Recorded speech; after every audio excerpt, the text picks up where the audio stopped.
Welcome back to another episode of 6 and 6, where we cover 6 stories from around the world in 6 minutes or less. With that said, start your timer.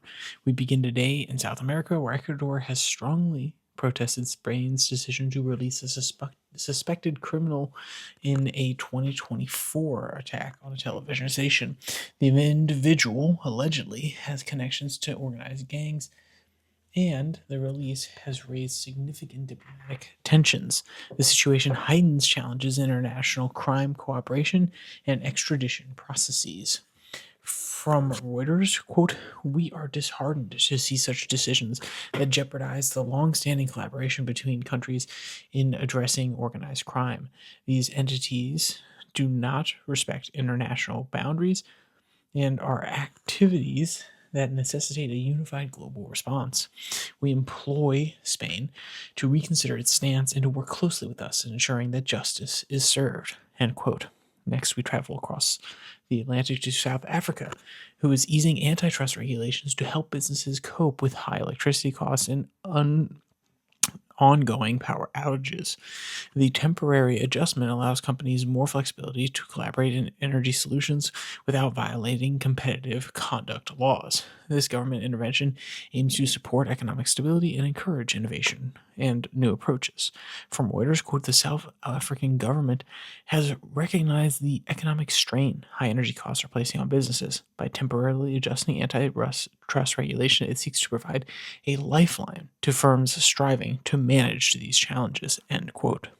Next, we travel back south to, well, more accurately, north to the United States, where Chevron is negotiating with the government in order to expand its license for operations in Venezuela. The potential expansion requires carefully balanced diplomatic pressures against economic interest, particularly given existing U.S. sanctions on Venezuela's government. This move represents a strategic effort to enhance global energy supplies amid current international uncertainties.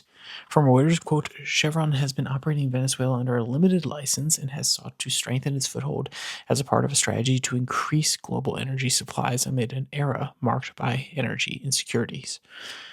And this is a quote from Reuters that highlights the company's strategic motivation for expanding its operations, end quote. Next, we travel across the world to China, where their top diplomat is conducting a strategic tour across Africa, aiming to strengthen diplomatic and economic ties through the Belt and Road Initiative. This visit emphasizes China's commitment to enhancing cooperation in investment, technology, and infrastructure development.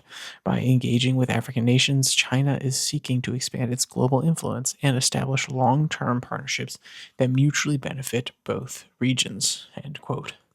Next, the quote itself from Reuters says, "We recognize the critical importance of Africa to the global landscape, not just as a significant growth market, but as a key player in addressing international challenges. Our initiatives here is not a singular transaction, but a basis for enduring partnerships. By fortifying our collaborations with African nations, we stand poised to drive forward initiatives that mutually benefit our peoples." End quote. Next, we travel down to Australia, where intense bushfires are ravaging the country's southeast region of New South Wales and Victoria. With authorities warning of potentially catastrophic conditions, the fire season is becoming increasingly severe due to climate changes and above average temperatures and strong winds, creating dangerous fire spreading conditions. From Reuters, quote, "The conditions we are facing today in Australia's southeast are described as highly volatile, with forecasts predicting soaring temperatures further fueled by strong wind currents that can rapidly spread the flames. Our emergency services are working tirelessly, but this is a battleground that requires more than just immediate action." End quote. And lastly, we turn to Europe, where ARM Holdings is launching a new physical AI division focused on developing advanced chip technologies for robotics by 2026. This strategic expansion aims to enhance AI integration in physical systems across industries like manufacturing, logistics, and healthcare. By developing specialized AI-driven chips, ARM is positioning itself at the forefront of technological innovation in robotic processing and interaction. From Reuters, quote, our primary goal with the launch of the physical AI division is to enable a new generation of robots that can better perceive and interact with the world around them. The AI driven chips that we are developing will produce unprecedented levels of processing power and energy efficiency, which are crucial for advanced robotics applications, end quote.